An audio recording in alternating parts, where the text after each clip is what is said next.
আজকে একটা খুব দারুণ বিষয় বাজাবো। বাবা তুমি কত কত কত দিত দিত থুন থুন না না, এই বোলটা এটা খুব মজা লাগে। হ্যাঁ, আমরা কয়টা পর্যন্ত বাজাবো দেখি, কয়টা পর্যন্ত বাজাতে পারি। যেমন আমরা প্রথমে একটা করে বাজাবো, প্রথমে দুইটা করে, তারপরে তিনটা করে, চারটা করে, পাঁচটা করে, আটটা পর্যন্ত দেখি চেষ্টা করি। তো তুমি এখন পারবে। আচ্ছা যাই হোক বাবা, এইটা করো, আমি খালি একটু এটা দেখাই ইয়া করবো।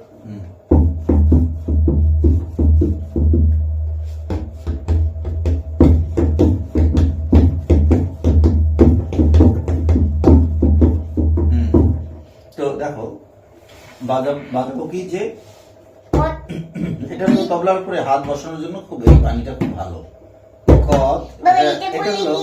এটা হলো ওস্তাদ কামরুজ্জামান মনির বইয়ে প্রথমেই এই বোলটা আছে, খুব চমৎকার বোলটা। বাবা তুমি ওনার কাছে করতে? আমার গুরু শিখতেন ওস্তাদ কামরুজ্জামান মনির কাছে। মানে মনি কি? ওস্তাদ কামরুজ্জামান মনি। হ্যাঁ, যখন কোনো গুরুজন, গুরুস্থানীয় মানুষের নাম তুমি উচ্চারণ করো তখন শ্রদ্ধা জানাতে হয়, প্রণাম দিতে হবে।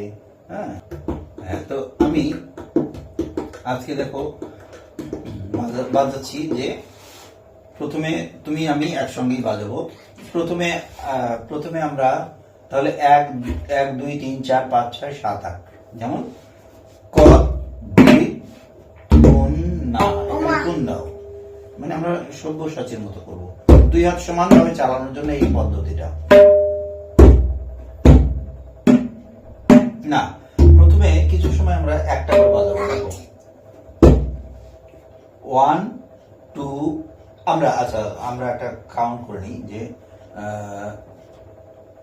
প্রথমে একবার করে, যেটা ক বিদ তাই না, এটা বাজাবো। তুমি মনে রাখার চেষ্টা করো তো, দুইবার বাজাবো এটা। আচ্ছা, পরের বার ওইটা দুইবার, তারপর তৃতীয়বার আবার দুইবার করে, তাহলে মনে রাখার চেষ্টা করো। আমরা 4 পর্যন্ত বাজাই, মানে 4টা করে আপাতত। তাহলে 1 2 3 গো।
সুন্দর হয়েছে কিন্তু।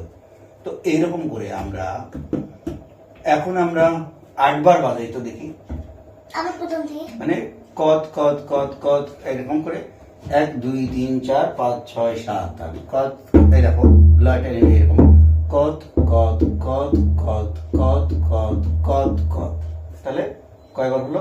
8 বার। একটু এগিয়ে বসো, সামনের দিকে আগাও, তবলার কাছাকাছি বসো। লাগে না? আচ্ছা, আমি তোমার ব্যবস্থা করছি। ডিজাইন করার কি দরকার? এই যে এখন আর লাগবে না, নাও। এখন যত সুন্দর, হ্যাঁ নাও। তাহলে 8 বার কিন্তু হবে। হ্যাঁ, কিছু সময় বাজাও, তুমি কমপক্ষে 2 বার বাজাও। আমি নিজে বলি 1 2 3 গো।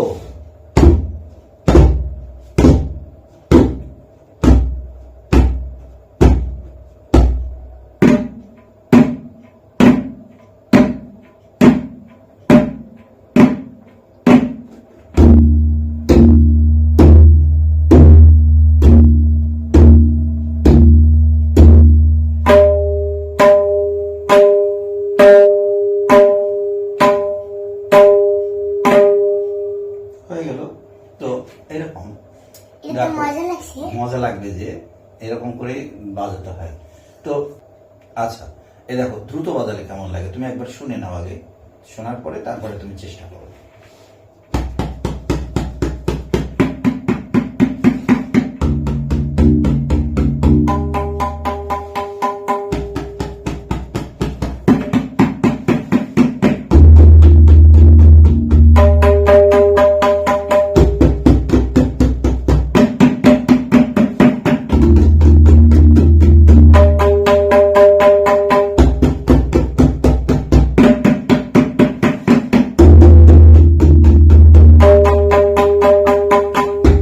তাই না? হাই।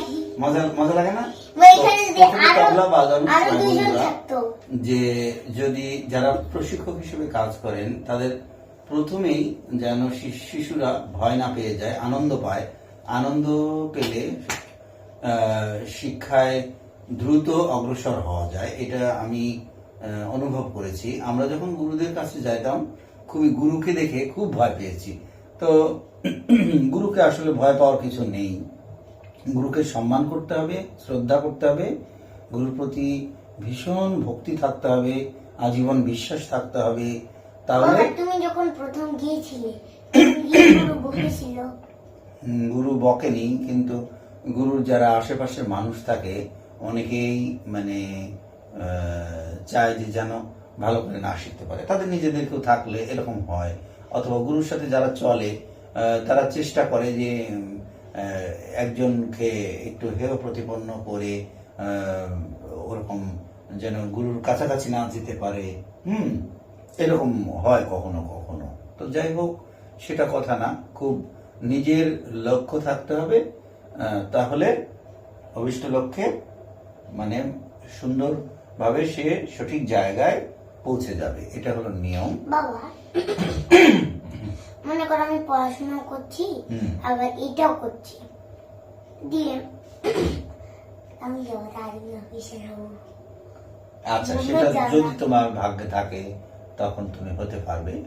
সেটা আমার মাথায় খালি দুইটা। জীবনে সবকিছু শিখতে হবে, শেখার পরে যেটা সঠিক সময় তোমার, তুমি বড় হবে, বড় হওয়ার পরে তোমার শিক্ষা দীক্ষা সবকিছু থাকবে, তুমি যোগ্যতা অনুযায়ী তুমি যা হতে পারবে সেটাই নিয়ম। আজ আমি আর্মি অফিসার হব, আমি ডাক্তার হব, আমি ইঞ্জিনিয়ার হব, এই ধরনের নানা রকম মানুষের ইচ্ছা থাকে। তো সবার সব ইচ্ছা পূর্ণ হয় না, আবার কেউ কেউ পূর্ণ করতে পারে।